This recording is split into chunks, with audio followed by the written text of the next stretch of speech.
capítulo 4 da A Peregrina, começam a surgir as primeiras dificuldades de Cristiana, seus filhos e Misericórdia, a sua amiga que está acompanhando nessa peregrinação. Após elas saírem da porta pela qual vieram, após o Senhor ter aberto a porta para que elas entrassem, então esse Senhor deu-lhes o que comer, deu o abrigo e ajudou elas. Recebeu com maior prazer, maior compaixão. Mas chegou a hora delas simplesmente saírem e irem ao seu objetivo, a cidade celestial. E então começam a surgir as primeiras dificuldades de sua jornada. Bom, até lá, tudo bem, elas começaram a seguir. Porém, crescia uma árvore frutífera. No jardim, onde havia um grande cão, o qual latia e dava medo aos peregrinos que passavam por ali, evitando que eles batessem na porta por medo, porque o latido parecia vir dali, mas não era. Era do jardim próximo ali. Então ali crescia uma árvore, o qual tinha frutos, e os filhos de Cristiana simplesmente pegaram aqueles frutos e comeram, e muitos daqueles que comeram passaram mal. Mas não é só isso não. Passar adiante, um pouco mais adiante, depois de um bom tempo, elas, seguindo o seu caminho, avistaram dois homens. O livro retrata que são dois homens de aparência repugnante. Nossa, você teria medo? Eu teria. Porém, duas mulheres frágeis, não julgo, e seus três meninos, o livro retrata, não poderiam ficar ali sem um guia, sem uma pessoa que esteja ali para os proteger. Então esses dois homens chegaram para simplesmente, eu não diria roubá-los. Elas pegaram e olharam, mas eles se aproximando, elas falando, não temos dinheiro, por que vocês estão vindo atrás de nós? E eles querendo agarrá-las, Misericórdia chutou um, chutou o outro, elas tentaram se afastar, os meninos chorando, elas desesperadas e perguntavam por quê. E eles falaram, queremos abraçá-los e fazer vocês eternamente felizes. Porém, elas tentaram se afastar. O pecado. Então, elas tentaram se afastar disso, para que não pudessem cair. E então, gritando, parecia que não tinha outra saída. Só que a sorte delas, sabe o que é? Elas estavam próximo à porta pelo qual saíram. E então deu para ouvir os gritos, que então alguém veio as socorrer. E então essa pessoa veio socorrer as peregrinas.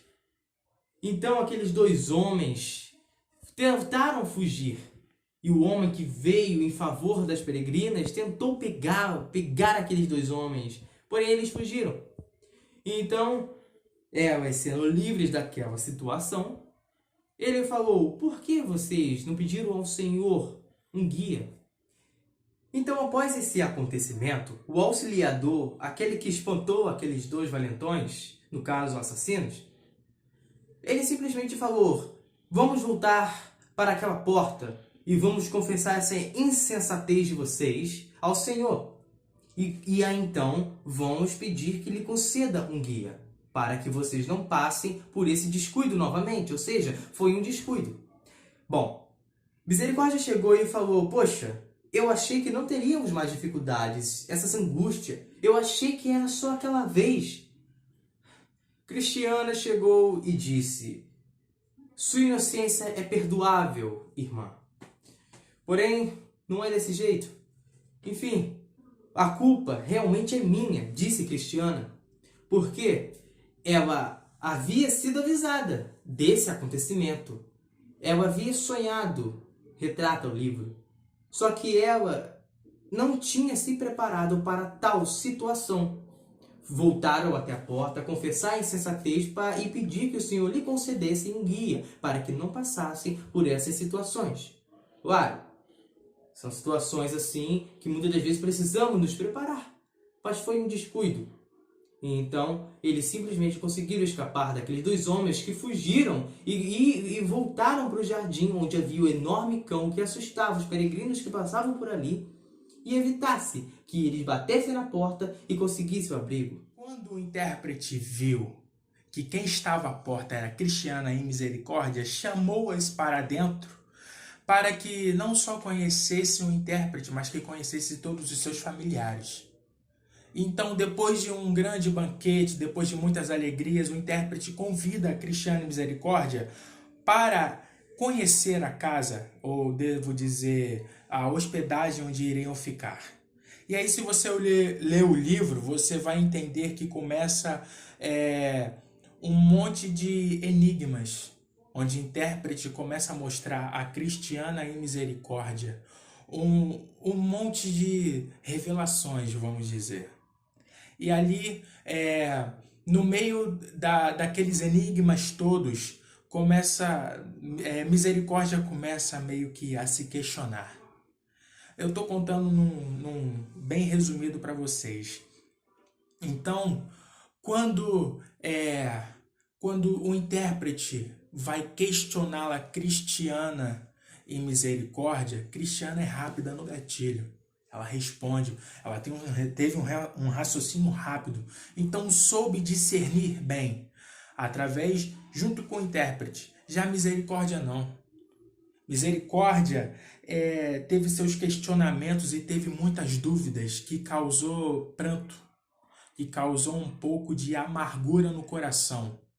Mas um pouco fora do livro, Deus, quando ele chama a gente para ter uma conversa, ele esclarece tudo o que nos afronta, tudo que nos deixa amargurados. Amém? Então, continuando, Misericórdia naquele momento começa a se questionar, começa a se debater, e ali o intérprete fala: minha filha, fale com um coração sincero, fale o que é verdadeiro. E ali Misericórdia começa a discorrer. Se foi uma boa ideia ela ter tomado o rumo junto com a Cristiana, a peregrina e os seus filhos. Porque ela e uma amiga dela foram visitar a Cristiana. Quando viram, Cristiana estava pronta para sair fora da cidade da destruição. E ali, Cristiana começa a revelar para aquelas duas amigas delas que precisa ir a um encontro do seu marido que está na cidade celestial, pelo qual o Senhor revelar a ela. Então, Misericórdia, a partir daquele momento, tem a certeza de que ia deixar não só a casa, mas ia deixar parentes, amigos e família.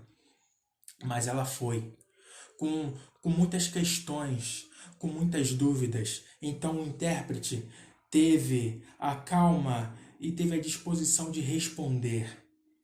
E quando chegou assim, quando terminou aquele momento em que foi tudo esclarecido, chegou o momento de descansar. Cada um foi para os seus quartos. Então ali, Cristiana ficou Misericórdia em outra, e os seus filhos ficaram com Cristiana. E todo mundo dormindo, e Misericórdia teve o seu momento em que tudo foi esclarecido.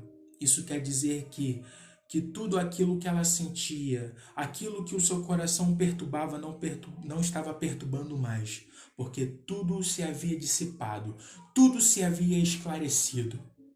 Ao amanhecer, quando todos estavam felizes, se regozijando, o Senhor intérprete pediu para que Cristiana e Misericórdia não saíssem do jeito que chegaram. Então pediu para que a moça ajudasse no banho. Foi aí que levou para o jardim, onde tinha um rio, aonde elas puderam se banhar-se, se limpar-se. E quando saíram, pareceu Naamã, quando mergulhou 7 vezes e saiu com uma pele de bebê. E tiveram muito medo porque não esperavam isso acontecer, mas aconteceu. Então ali o Senhor intérprete lhe preparara roupas brancas de linho fino. Estão entendendo até aqui? O Senhor prepara as roupas, prepara tudo para que a nossa caminhada possa ser tranquila, para que quando a gente chegar lá, chegarmos prontos, chegarmos sabendo do nosso propósito. Então, Cristiano e Misericórdia começaram a incentivar umas que as outras. Olha, você tá mais bonita que eu. Olha, não, você tá mais bonita que eu. Então, cada uma foi... Porque elas não estavam acreditando no que havia acontecido com elas. Então, eu quero agradecer a minha participação até aqui. Espero que vocês tenham entendido. E se você ainda não teve a oportunidade de ler esse livro, leia, porque é um livro que vale a pena. Eu já li as duas versões, O Peregrino e a Peregrina. Então, eu agradeço minha participação até aqui. Fiquem todos com Deus, fiquem todos na paz. No início do capítulo 6, um breve resumo irei fazer. Grande coração guia a peregrina Misericórdia e seus filhos, aonde simplesmente estava cristão, onde o seu fardo de pecados caiu das suas costas e rolou ao sepulcro. Então, principalmente a peregrina, teve dúvidas. Porque em questões de justificação, que Jesus tomou os nossos pecados e morreu para que pudéssemos ser livres e salvos pela graça. Então, com suas vias de dúvidas, perguntou ao grande coração, que humildemente explicou a ela. E disse certas palavras que aqui no livro retrata. Bom, aqui diz: mas acho que o Senhor, caro grande coração, o sabe. Poderia então explicar-nos, por favor? Estamos prontas para ouvir a sua explicação. A pergunta dela seria: não sei o que significa alcançar o perdão por atos, ou de modo como foi obstinado. A resposta de grande coração foi esta: o perdão pelo ato consumado é aquele que alguém obtém a favor de outros que dele necessitam. Não é alcançado pela pessoa perdoada, mas é obtido pelo Senhor, que a ela o oferece. Assim, abordando a questão amplamente, o perdão que você, Misericórdia, e também estes meninos alcançaram foi, na verdade, obtido por outra pessoa. Por aquele que os recebeu à porta do caminho. Ele obteve de modo duplo, praticou justiça para ampará-los e derramou o próprio sangue para salvá-los. Ou seja, Jesus tomou para si todas as nossas iniquidades e morreu para que pudéssemos ser salvos e lavados com o sangue do Cordeiro. Esse é um breve resumo que eu fiz aqui do capítulo 6. Capítulo 6. Peregrina e Misericórdia vai seguir até o Morro da Dificuldade. Mas, no meio do caminho, eles se deparam com 3 homens que foram enforcados por causa dos seus próprios prazeres. Estes são Simplório, Preguiçoso e Presunção, lembrei. E ali o grande coração começa a discernir para a Peregrina e Misericórdia o que acontecera com eles. Que eles começaram a perceber que não iriam conseguir chegar aonde Cristão chegou. Então, a partir desse momento, o grande coração começa a explicar para elas que o que esses 3 homens fizeram para que acontecesse deles serem julgados e enforcados por si mesmos. E ali ele começa a discernir para elas que eles foram deixar de ser levados pelos seus próprios prazeres carnais. E não só eles foram só eles que se retiraram do caminho, conseguiram levar outros homens, outras pessoas. Isso foi lerdo, desejo pela luxúria e etc., entre outros. Embora eles vissem que tinham caminhos mais fáceis de se seguir, eles preferiram ir por esses caminhos porque a subida para o Morro da Dificuldade, eles viram que era muito grande. Então, o grande coração começou a falar, começou a dizer para elas, e então ali Misericórdia questiona por que não questiona por que eles não deveriam sair do caminho. Cristiana diz para ela que deveria servir como exemplo para que outras pessoas que pensassem desistir ou se desviassem do caminho não fizessem como esses 3 homens, porque o final é de morte. Então, ali elas começaram a entender de que todas as nossas atitudes ruins, todas as nossas má-fés, todas as nossas más ações levam a um julgamento para si próprio, aonde nós somos enforcados por nós mesmos. Amém?